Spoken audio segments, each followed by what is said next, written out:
Muciini kwa Alice Chepkemo tumukoretie ihuirwo ni kiaha kiingi thutha wa nyamu itarira kurikana kuingira muciini gwake na gutharikira mburi kenda na gucoka guciuraga na guciria. Riu mwihoko uria arahucitie kuri ng'ondu ici ukiurira na utuko umwe. Tulistukia tu masaa ya saa 6 saa 7 hivi, niliamuka nikakuja kuangalia kupata wanyama wako chini, so sikujua ni mnyama gani nilifamia wanyama, so nikabili nasa niamushe bajirani tuone vile tutafanya. Alio konda alikuwa anasaidia mimi kwa kulipa shule pisi na kusaidia naye.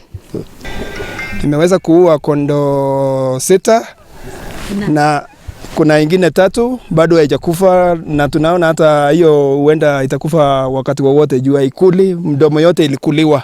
Wamekula kiasi ya kuwa hata tujui ni mnyama myupi, na hata tuko na kwa hatari kubwa kwa sababu hatuwezi jua ni mnyama gani, na hatuwezi jua kuwa atakuja tena, kwa sababu hata usiku wa leo wanyama wengine ambao wako hatuwezi jua watarudi wavamie tena. Kuringana na ikari ya itura riri, nyamu ino ikoretwo ikiriunga matura-ini ma wodi ya Nyota, haria ikoretwo ikiria ng'ondu na mburi na gutiga iguraritie ingi gikiro itangihona. Aikari maroria ruhonge rwa kurira nyamu KWS kuhiuka na mituki na gutega nyamu iyo, kuona riu maraikara na hahu ya kwanjia gutharikirwo. KWS waangalie hiyo kama ni wanyama gani, wakuja watege ama watafute, waangalie kama watafaulu kushika. Wakuja ground watambue, waweze hata kama ni kutega hiyo mnyama watusaidie na hapo.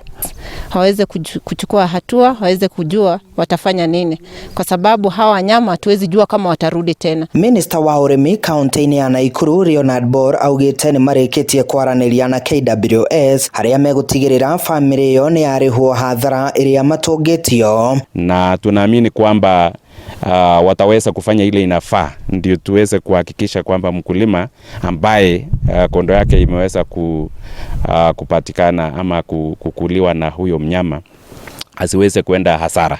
So nafikiria watafanya ile the necessary so that the family, the affected family or the affected beneficiary aweze kupata support ile ambayo inahitajika. Handu-ini ha Inooro TV kuma Sesboinet wodi-ini ya Nyota kureso ya Rugongo kaunti-ini ya Naikuru, ni njitagwo Joel Kimani wa Njuguna.